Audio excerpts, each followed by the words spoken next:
Sebenarnya kalau diceritakan masa lalu tuh kesannya udah tua. Iya. Masih muda, Pak. Saya sering kali bilang gini, apa definisi muda sama tua? Nggak ada definisinya. Bang Andi Noya ini masuk muda apa tua? Muda dia. Marco?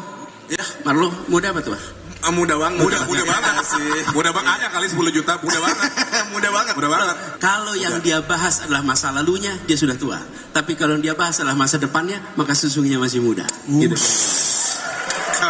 Nah, cuman saya sekarang disuruh bahas masa lalu gitu kan. Tapi pengalaman saya, keputusan yang kita buat karena gagal, itu membuat kita dapat hikmah, dapat hal baru, dapat hal yang ternyata lebih baik daripada yang kita bayangkan akan kita dapat.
Silakan. Selamat siang Pak Anies. Perkenalkan nama saya Zensa. Dari Zensa. pemimpin.id. Pertanyaannya sederhana Pak. Mungkin Pak Anies boleh cerita. Kita kan masih muda nih. Pengen tahu. Ada nggak sih Pak turning point pada saat seorang Anies Baswedan muda dan sadar dan yakin bahwa dia siap menjadi pemimpin? Itu pertanyaannya, tapi hati-hati kamu. Jangan nyuruh dia cerita, nanti 12 menit ya. Ya. Siap. Terangkan. Nah.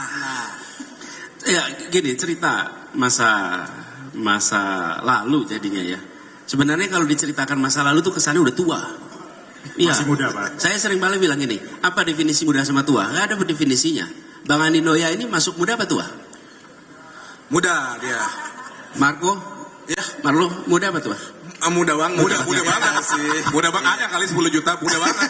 Muda banget. Saya muda apa tua? Jadi saya bilang gini, kalau yang dia bahas adalah masa lalunya, dia sudah tua.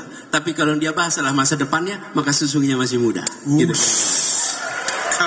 Nah, cuman saya sekarang disuruh bahas masa lalu gitu kan. Saya cerita sedikit masa lalu.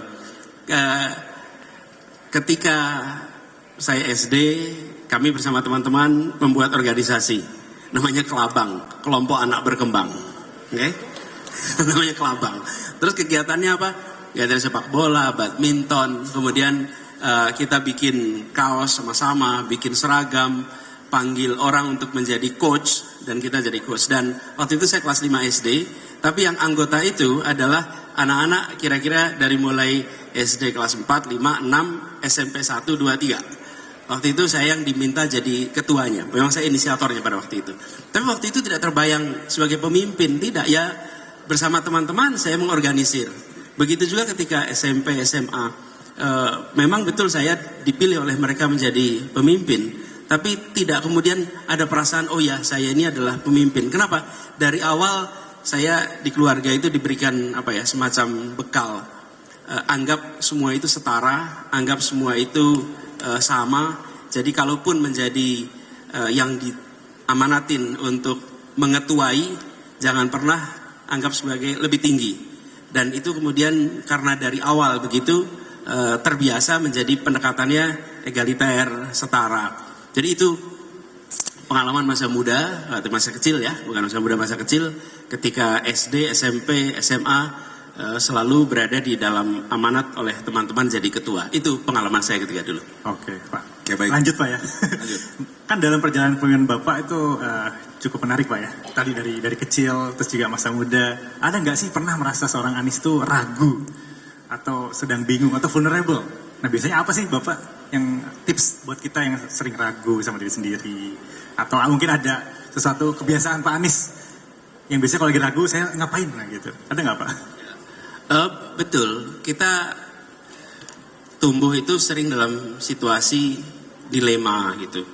Kalau ambil keputusan ini konsekuensinya A, ambil keputusan B, itu sering kita alami. Tapi makin sering kita ambil keputusan, makin mudah kita memutuskan kemudian.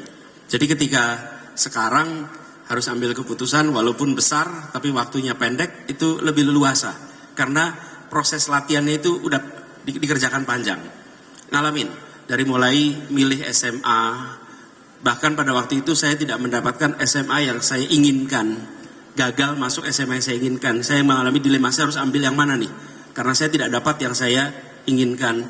Kemudian saya kepengen waktu itu masuk di fakultas teknik, ternyata tidak bisa masuk fakultas teknik, saya harus mengambil fakultas lain. Jadi selalu ada jalan-jalan di mana kita merasakan tidak meraih yang kita inginkan. Tapi pengalaman saya, keputusan yang kita buat karena gagal, itu membuat kita dapat hikmah, dapat hal baru, dapat hal yang ternyata lebih baik daripada yang kita bayangkan akan kita dapat. Gitu kira-kira. Luar biasa. Luar biasa. Ya. Jadi saya ingin sampaikan di sini soal terkait dengan pendidikan ini data sederhana aja. Millennials kita ini 86 juta, 40% lulusan SMA dan 40% lulusan SD SMP, yang sarjana 14%. Tapi 14% dari 86 gitu, itu lebih banyak daripada yang ada di Singapura, lebih banyak daripada yang di Malaysia. Ini potret. Nah, sekarang bagaimana ke depannya? Saya rasa nomor satu, biaya pendidikan itu mahal. Education is expensive, but stupidity is more expensive. Education is expensive, but ignorance is more expensive. Jadi pendidikan mahal, tapi kebodohan itu lebih mahal lagi. Nah, kita harus mengalokasikan anggaran yang cukup untuk pendidikan. Dan kalau boleh saya tambahin, dan kesehatan. Karena itu satu paket.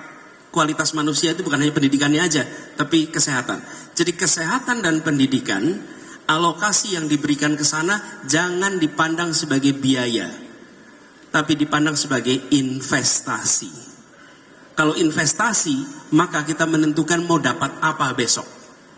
Nah, kalau kita invest di pendidikan itu kecil, ya jangan harap dapat kualitas yang baik.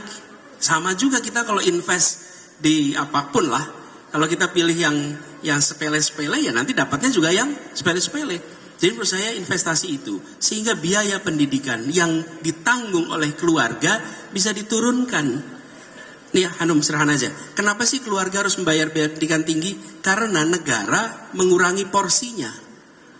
Saya nih, ketika zaman kuliah dulu, saya bayar Rp97.000 SPP-nya per semester. Ongkosnya berapa? Per semester Rp1 juta. Yang Rp900.000 dibayar oleh negara. Ketika negara mengurangi beban itu, misalnya nih, negara hanya bayar 300.000, maka yang 700.000 harus tanggung oleh orang tua saya. Oke? Nah, ini yang menurut saya harus dikembalikan lagi, bahwa negara yang harus memberikan alokasi yang cukup untuk biaya pendidikan sebagai investasi agar rumah tangga tidak harus mengeluarkan biaya yang mahal untuk pendidikan. Itu perspektifnya. Nah, itu satu tentang biayanya. Apa? Dari mulai PAUD, ini pendidikan paling penting, usia dini sampai pendidikan tinggi. Kemudian yang kedua soal materinya.